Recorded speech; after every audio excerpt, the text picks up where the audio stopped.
Hey guys, welcome to Matt Tech. Today we'll be learning how to delete all message history in Viber at once, and now let's dive right in.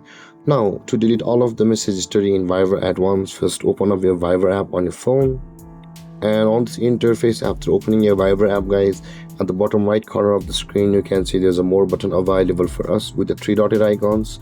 Tap on the more button with the three dotted icons at the bottom right corner of the screen, and you'll land over here where you can see the settings option available for us just above my notes. Tap on settings, and again on this interface we'll be required to tap on calls and messages just below the notifications. Tap on calls and messages, and over here guys at the bottom of the list you can see here it says clear message history just above the silence unknown colors. Now in order to delete all of the message history in Viber at once, tap on clear message history, and when this pop-up appears tap on the clear button over here at the bottom right side of this pop-up box.